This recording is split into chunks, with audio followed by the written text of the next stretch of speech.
নমস্কার, আমি শ্রাবন্তী। আমার বং বাংলা ন্যারেটিভস চ্যানেলে তোমাদের সবাইকে স্বাগত। কেমন আছো সবাই? আশা করি আমার বন্ধুরা সবাই খুব ভালো আছো। পুরোপুরি বর্ষাকাল স্টার্ট হয়ে গেছে। আমার না বর্ষাকাল ভীষণ প্রিয়। অনেকেরই হয়তো বর্ষা ভালো লাগে না, কিন্তু আমার না বর্ষা ভীষণ ভালো লাগে। মানে বর্ষাকাল, বৃষ্টির রিমঝিম শব্দ, আমার বসে বৃষ্টি দেখা অদ্ভুত অদ্ভুত এক ভালো লাগা কাজ করে। আমার খুব প্রিয় সেই প্রিয় বর্ষাকাল চলছে এখন। তার উপর আর একটা ব্যাপার, বর্ষাকাল মানেই গরম গরম চা, মুড়ি, আলুর চপ, আর সাথে জমিয়ে ভূতের গল্প। কি তাই তো? অনেকেই পছন্দ করো তো এটা। তাহলে আর কি, আর দেরি কেন? আমি তো আছি তোমাদের দারুণ দারুণ গল্প উপহার দেওয়ার জন্য। তার উপর যদি সেটা আবার ভয়ঙ্কর সত্যি ঘটনা হয়, তাহলে তো পুরো ব্যাপারটাই জমে গেল, পুরো সন্ধেটাই জমে গেল। তাহলে দেরি না করে চলো চটপট শুনে ফেলা যাক আমার আজকের ঘটনা। চলো ঘুরে আসি ভয়ের দুনিয়ায়। আমার আজকের ঘটনাটি পাঠিয়েছে সুপ্রভাত। তাই সুপ্রভাত যেভাবে লিখেছে আমি সেভাবেই তোমাদেরকে ঘটনাটা শোনাচ্ছি। আমি হাওড়া জেলা নিবাসী সুপ্রভাত। দিদি, তোমার উপস্থাপনা আমার খুব ভালো লেগেছে, তাই তোমাকে আমার শোনা একটি ঘটনা পাঠালাম। ঘটনাটি আমি ঠাকুমার কাছ থেকে শুনেছি, বহু পুরনো ঘটনা। এটি আমার দাদুর সাথে ঘটেছিল। ঠাকুমা দাদুর সদ্য বিয়ে হয়েছে, তখন থাকতো বাংলাদেশের বরিশাল জেলায়। সবুজ শস্য শ্যামলা দেশ বাংলাদেশ। জানো দিদি, আমাকে যখন ঠাকুমা ঘটনাটি বলছিল, দেখছিলাম পুরনো দেশ, পুরনো কথা মনে করে ঠাকুমার দু চোখ জলে ভরে উঠছিল। যাই হোক, ঘটনায় আসি। একদিন দাদুর কাজ থেকে ফিরতে বেশ দেরি হয়ে যায়। ফিরবার সময় দাদু একটি বড় ইলিশ মাছ কিনেছিল। তখন বিদ্যুৎ ব্যবস্থা কিছু ছিল না। দাদু একটি টর্চ জ্বালিয়ে ক্ষেতের আল ধরে ফিরছিল। চারিদিকে ব্যাঙ ও ঝিঝি পোকার এক টানা আওয়াজ ছাড়া আর কোনো শব্দ নেই। হঠাৎ দাদুর মনে হলো পেছনে কেউ আসছে। দাদু দাঁড়িয়ে পেছন ঘুরে দেখল, না, পেছনে কেউ নেই। দাদু আবার চলতে শুরু করলো। আবার মনে হলো পেছনে কেউ হেঁটে আসছে। পেছনে হেঁটে আসার শব্দ আসতে লাগলো। দাদু আবার দাঁড়িয়ে পড়ল। আশ্চর্যভাবে পেছনের আওয়াজও মনে হলো দাঁড়িয়ে গেল। দাদু এবার আর পিছন ঘুরে দেখলো না, তাড়াতাড়ি পা চালাতে লাগলো। সাথে সাথে মনে হচ্ছিল পেছনে যে আসছে সেও হুড়মুড় করে দাদুর পিছনে তাড়াতাড়ি এগিয়ে আসছে। দাদুর মনে তখন একটু ভয়ের সঞ্চার ঘটেছে, কিন্তু কোনো দিকে না তাকিয়ে প্রায় এক দৌড়ে পথ চলতে লাগলো। দৌড়াতে দৌড়াতে এই সময় দাদু অনুভব করছিল পেছন থেকে কেউ তার হাতের মাছটা ধরে টানছে। দাদু এবার খুব ভালো মতো বুঝতে পারলো কি ঘটছে এখানে, কিন্তু মনে অনেক সাহস সঞ্চয় করে দাদু দৌড়াতে লাগলো।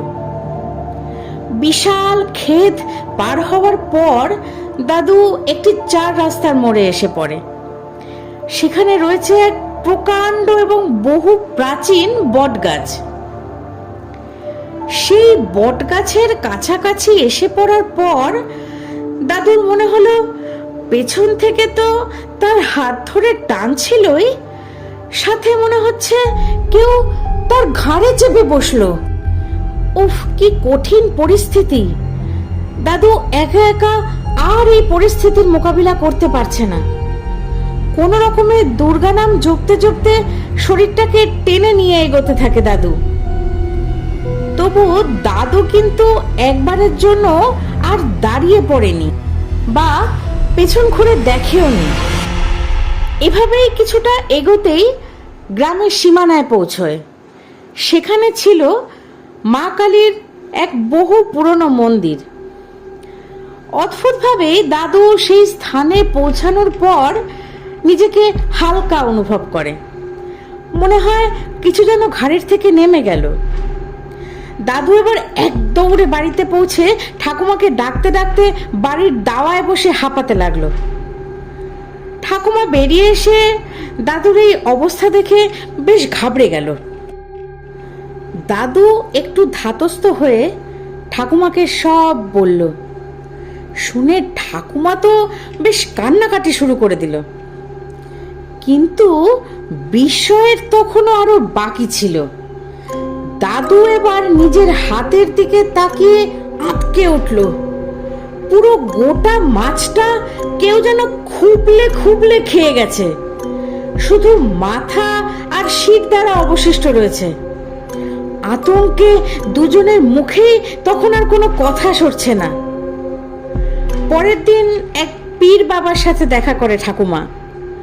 সব শুনে তিনি একটি তাবিজ দেন দাদুকে পরিয়ে দেওয়ার জন্য এবং বলেন যে দাদুর ভাগ্য তার সহায় ছিল, না হলে তিনি দুটি ভয়ঙ্কর প্রেতাত্মার কবলে পড়েছিল, তার উপর আবার হাতে মাছ ছিল। দাদু খুব ভাগ্যজোরে বেঁচে বাড়ি ফিরে আসতে পেরেছে। এরপর থেকে দাদু সব সময় ওই তাবিজটি পরে থাকতো, আর রাত্রে বাড়ি ফেরার সময় ভুলেও আর কোনোদিন মাছ কিনে আনেননি। দিদি, এই ছিল আমার দাদুর সাথে ঘটে যাওয়া এক ভয়ঙ্কর ঘটনা। তুমি তোমার মিষ্টি গলায় ঘটনাটি পাঠ করলে আমার খুব ভালো লাগবে। দিদি, ভালো থেকো, আরও এগিয়ে যাও। তাহলে এই ছিল সুপ্রভাতের পাঠানো একটি দুর্দান্ত ঘটনা। সত্যি দাদু খুব সাহসী মানুষ ছিলেন, না হলে একা একা অত রাত্রে ওই পরিস্থিতিতে বাড়ি ফিরে আসা খুবই সাহসিকতার পরিচয়। ধন্যবাদ সুপ্রভাত তোমাকে, ঘটনাটি আমার ভীষণ ভালো লেগেছে। আর তোমাদের কেমন লাগলো বন্ধুরা, আমাকে প্লিজ কমেন্ট করে জানিও। যদি ভালো লাগে তাহলে লাইক, কমেন্টে শেয়ার করতে ভুলো না। আর তোমরা এভাবেই আরও অনেক অনেক ভালো ভালো ভয়ঙ্কর ঘটনা আমাকে পাঠাতে থাকো, আমাকে উৎসাহিত করো, আমি যাতে সামনে আরও এগিয়ে যেতে পারি, আরও সুন্দর সুন্দর গল্প, সুন্দর সুন্দর ঘটনা তোমাদের কাছে নিয়ে আসতে পারি, তোমাদেরকে উপহার দিতে পারি। আজকে সুপ্রভাতের এই ঘটনাটি, মানে সুপ্রভাতের ঠাকুমার মুখ থেকে শোনা ঘটনাটি শুনে আমারও আমার ঠাম্মার কাছ থেকে শোনা ঘটনা কিছু মনে পড়ে গেল। নেক্সট লাইভে অবশ্যই সেই ঘটনাগুলো তোমাদের সাথে আমি শেয়ার করব। নেক্সট আড্ডায় সেই গল্পগুলো তোমাদের শোনাবো। এরকমই সুন্দর সুন্দর ঘটনা শুনতে আমার বং বাংলা ন্যারেটিভস চ্যানেলটিকে সাবস্ক্রাইব করে আমার পাশে থেকো বন্ধুরা। সোমবার আর শুক্রবার সন্ধ্যা 6টা মানে বং বাংলা ন্যারেটিভসের তরফ থেকে অনেক অনেক দারুণ দারুণ সব ঘটনা। আজ তাহলে এই পর্যন্তই। সবাই খুব ভালো থেকো, সুস্থ থেকো। দেখা হচ্ছে, কথা হচ্ছে আবার আগামী দিন। ধন্যবাদ।